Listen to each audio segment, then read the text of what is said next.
Nuovo appuntamento con la rubrica 3 minuti per la tua salute. Vediamo l'argomento di oggi con il dottor Paolo Madeschi.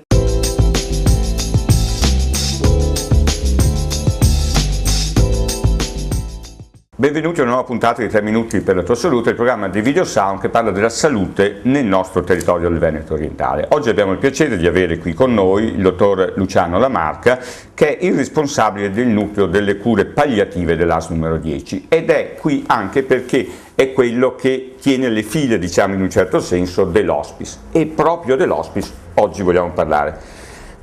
Cos'è l'hospice in genere? Perché la regione l'ha voluto? Ecco.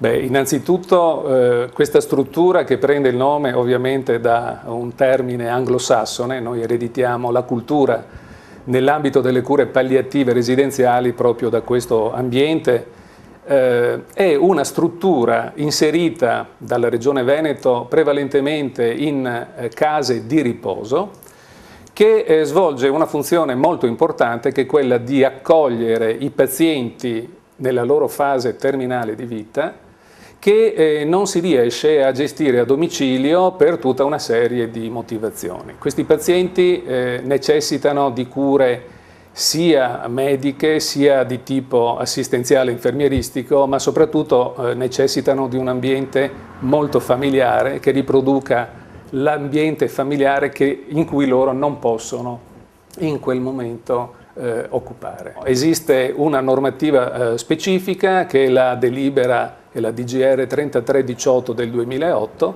che la Regione Veneto ha emanato e che norma in maniera molto precisa quali sono le caratteristiche di eleggibilità del paziente che può entrare in queste strutture di hospice. Essenzialmente le enumero, sono 4, essenzialmente sono queste. Innanzitutto una situazione tale per cui non vi sia più spazio per terapie specifiche, quindi non possono più essere eseguite chemioterapie, radioterapie o quant'altro. Contestualmente che non sia più necessario esperire un percorso diagnostico specifico per la malattia prevalente.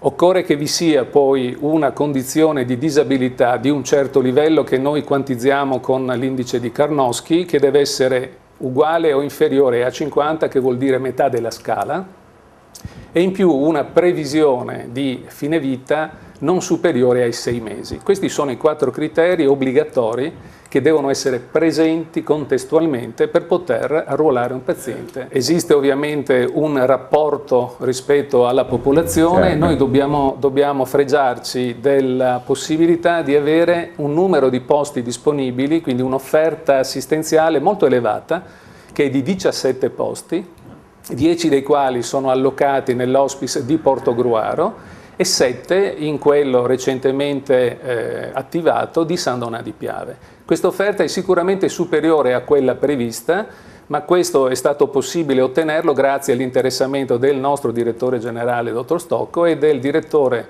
dei servizi sociali, dottor Beltramo. E da parte bisogna ricordare che il dottor Stocco viene dal sociale, quindi è molto attento a questo. Certamente. Bene, allora noi adesso chiaramente abbiamo i tempi, quindi dobbiamo fermarci. La settimana prossima l'avremo ospite ancora qui perché ci parlerà proprio del nostro hospice qui di San Donà, della nostra zona. Intanto lo ringraziamo e ci rivediamo la settimana prossima. Grazie, alla prossima settimana.